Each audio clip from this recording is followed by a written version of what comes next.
Have you ever wondered how depression affects our daily actions and decisions? It's a question that, sadly, many people don't consider. In our complex world, depression is a pervasive issue, yet it's so often misunderstood. It's not just feeling sad or down. It's a deep, relentless sense of despair that infiltrates every aspect of life, every decision we make, every action we take. The misconceptions about depression are numerous. Some believe it's a choice, a sign of weakness, or just a phase. But let's be clear. Depression is a serious, often debilitating illness. It's a silent battle fought in the mind, unseen but deeply felt. And why are we talking about this? Because it's important. It's essential to understand the profound effects of depression on our behaviors. Because by understanding we can empathize, support, and ultimately help those who are in the throes of this battle.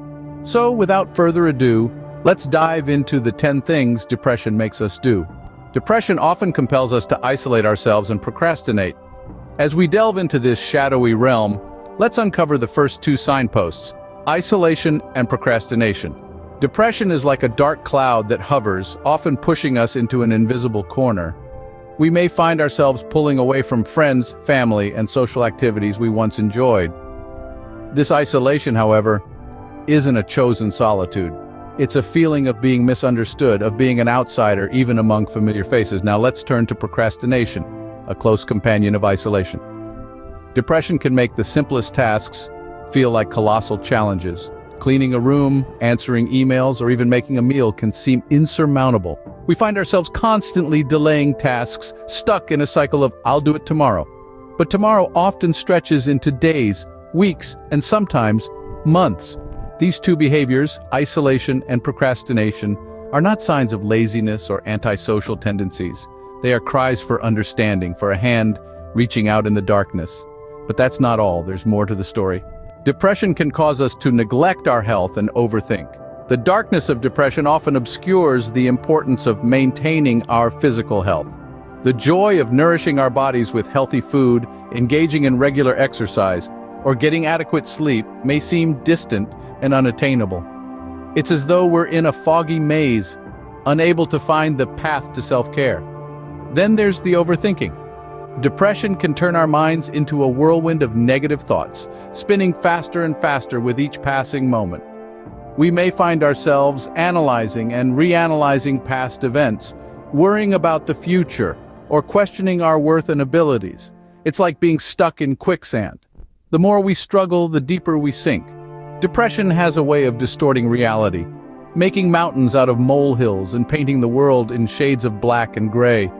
It's a brutal, relentless cycle of neglect and overthinking that feeds off itself, growing stronger and more insidious with each passing day. And the effects of depression don't stop there. Depression can also lead us to make impulsive decisions and resort to emotional eating. When we're caught in the web of depression, our judgment can become clouded, leading us to make decisions on a whim, decisions we might not make under normal circumstances. These impulsive decisions often serve as a temporary escape, a brief respite from the relentless emotional turmoil. Emotional eating, on the other hand, is a common coping mechanism, one that many of us resort to when dealing with depression. It's not just about indulging in comfort food, it's about trying to fill an emotional void with something tangible, something that offers immediate gratification. But like impulsive decisions, emotional eating is a temporary solution. It doesn't address the root cause of our feelings. These are just some of the ways depression can affect our actions. Depression, a silent battle affecting our actions in ways we often don't realize. Throughout our discourse, we've explored the hidden depths of this pervasive mental health issue and how it manifests in our day-to-day behaviors. We delved into the isolation and procrastination it can induce, the neglect of personal care, and the spiral of overthinking. We examined the impulsive decisions it can lead to and the emotional eating that often accompanies it. These behaviors, though they may seem unrelated, are interconnected threads in the intricate tapestry of depression. Each is a cry for understanding, a plea for recognition. They are not merely habits or quirks, but signs of a deeper struggle that many face in silence. By understanding these behaviors, we can better recognize and acknowledge depression in ourselves and others. This understanding is a beacon of light in the darkness. a guide to seeking help and managing this often misunderstood condition. Remember, acknowledging these behaviors can be the first step towards seeking help and managing depression.